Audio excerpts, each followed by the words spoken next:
नमस्कार दोस्तों, आज की कहानी है भैया दूज की। एक समय की बात है। एक बूढ़ी औरत थी। उसके एक बेटा और एक बेटी थी। बेटी की शादी हो चुकी थी।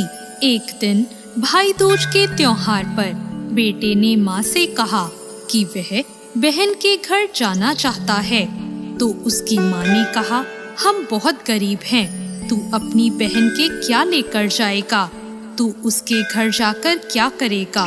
लेकिन बेटे के बहुत आग्रह करने पर उसकी बूढ़ी माँ ने उसे जाने की अनुमति दे दी। जब वह अपनी बहन से मिलने के लिए अपने घर से निकला तो रास्ते में उसे एक नदी मिली। तो नदी ने कहा, मैं तेरा काल हूँ, मैं तुझे डुबाऊंगी। तब भाई ने कहा, मैं कई साल बाद अपनी बहन से मिलने जा रहा हूँ, उससे मिलकर आने दो, फिर वापस आते वक्त तुम मुझे डुबा देना। ऐसा सुनकर नदी मान जाती है और उसे रास्ता दे देती है। भाई थोड़ा आगे बढ़ता है तो रास्ते में उसे एक सांप मिलता है। सांप कहता है, मैं तुझे डसूंगा। तब भाई कहता है, पहले मुझे अपनी बहन से मिलकर टीका लगवा लेने दो, फिर तुम मुझे डस लेना। फिर सर्प भी उसे रास्ता दे देता है। आगे जाते समय उसे जंगल में एक शेर मिलता है। शेर कहता है, मैं तुझे खाऊंगा। तो भाई उसे भी वही कहता है, मैं पहले अपनी बहन से तिलक करवा लूं, फिर लौटते वक्त तुम मुझे खा लेना। शेर भी उसे रास्ता दे देता है। अब भाई अपनी बहन के घर पहुंच जाता है और वह अपनी बहन को आवाज लगाता है।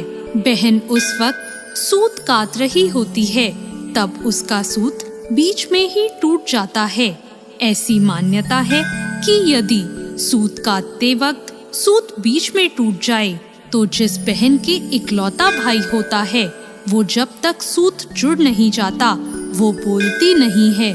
भाई की आवाज सुनकर जब बहन कोई जवाब नहीं देती तो उसका भाई घर के बाहर खड़ा सोचता है कि मैं बहुत गरीब हूँ, शायद इसलिए मेरी बहन मुझसे बात नहीं करना चाहती, मुझे यहाँ आना ही नहीं चाहिए था। ये सोचकर वो वापस जाने लगता है। इतने में बहन का सूत पुनः जुड़ जाता है। वह भाई को आवाज देती है और उसे बात न करने का कारण बताती है और उसे प्यार से घर के अंदर ले जाती है और फिर जाकर अपनी पड़ोसन से पूछती है कि कोई जान से भी प्यारा मेहमान आए तो क्या करना चाहिए। पड़ोसन मजाक में कह देती है कि तेल से चौका लगाना चाहिए और घी में चावल पकाने चाहिए।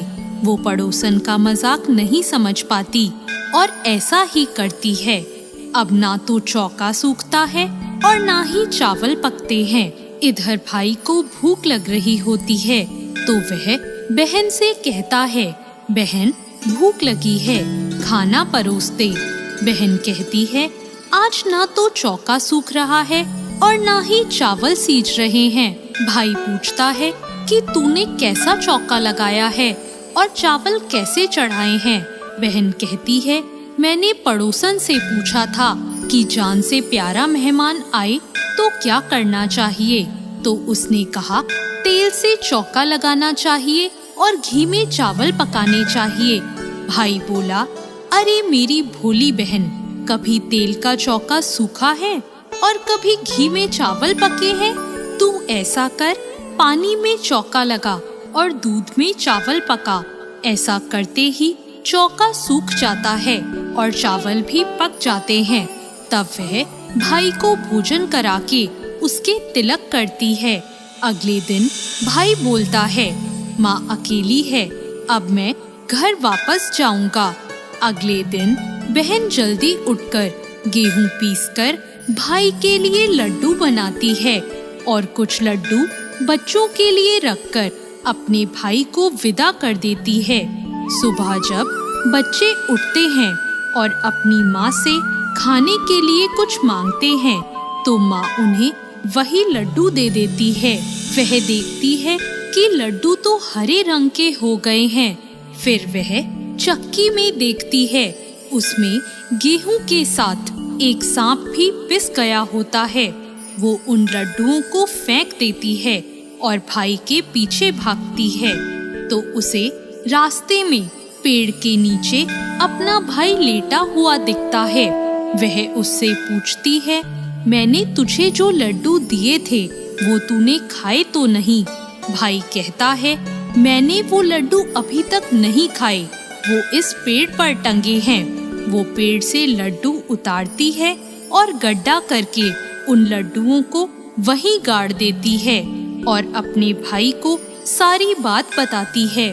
भाई कहता है, तूने मुझे एक बार तो मौत से बचा लिया, पर मैं अपने पीछे कईयों को साई देकर आया हूँ। और वह बहन को सारी बात बताता है।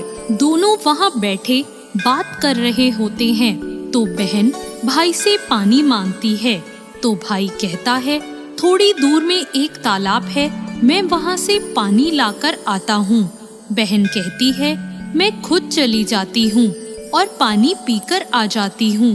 बहन जब तालाब पर पहुँचती है तो देखती है कि वहाँ एक बूढ़ी औरत बैठी है तो वह उसके पास जाकर उससे पूछती है कि तुम यहाँ क्यों बैठी हो?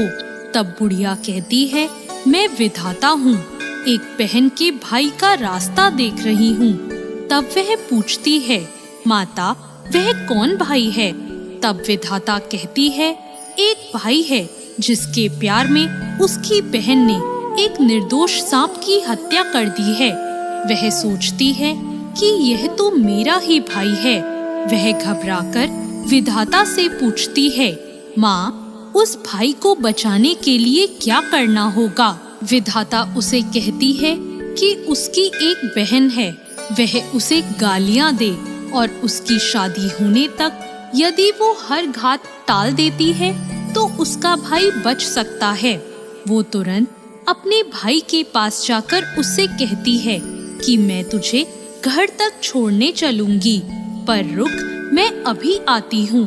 फिर वह शेर के लिए मांस, सांप के लिए दूध और नदी के लिए ओढ़नी लेकर आती है और दोनों भाई बहन आगे बढ़ते हैं। रास्ते में उन्हें शेर मिलता है।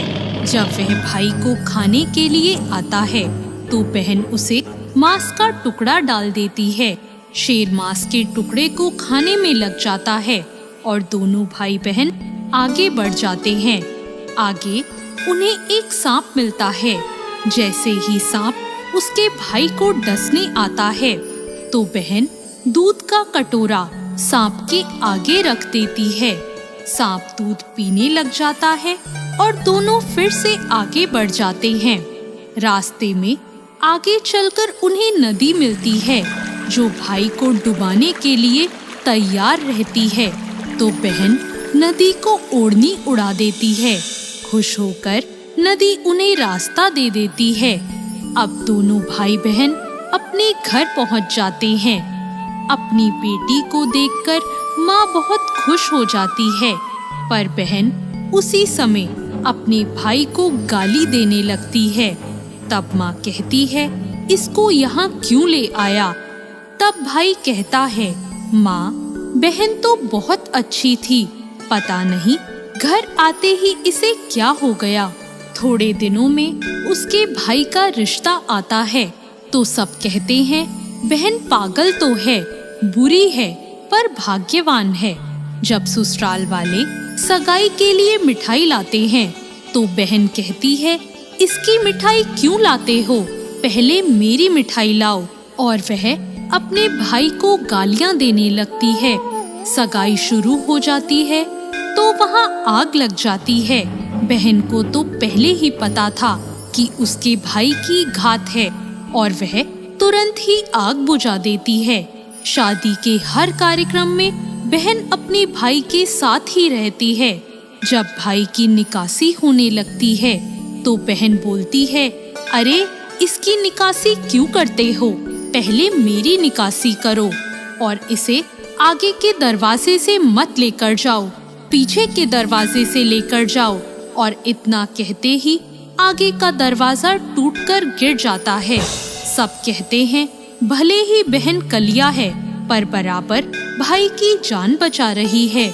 जब भाई फेरों में बैठता है तो बहन फिर उसे गालियां देने लगती है और कहती है, इसकी जगह मैं फेरों पर बैठूंगी। इसके बाद दूल्हा दुल्हन की रात जगती है तो बहन कहती है, इसकी नहीं, पहले मेरी रात जगाओ। फिर लोग कहते हैं, बीच में पर्दा लगाकर इसे भी साथ में सुला दो। रात में जब भाई भाभी सो जाते हैं तो रात को वहाँ एक सांप आता है। बहन को तो पहले से ही पता था कि कुछ होने वाला है, इसलिए वह तैयार होकर बैठी थी। वह उसे पकड़कर टोकरे में बंद कर सो जाती है। आज वह कई दिनों बाद निश्चिंत होकर सोती है। उधर उसकी माँ सोचती है कि बेटी के उठने से पहले ही मेहमानों को विदा कर देती हूँ, वरना वह फिर से गालियाँ देकर शोर मचाएगी। बेटी उठकर देखती है तो घर में कोई भी मेहमान नहीं दिखता। वो माँ से पूछती है कि सब मेहमान कहाँ चले गए। माँ कहती है, मैंने सब मेहमानों को विदा कर दिया है।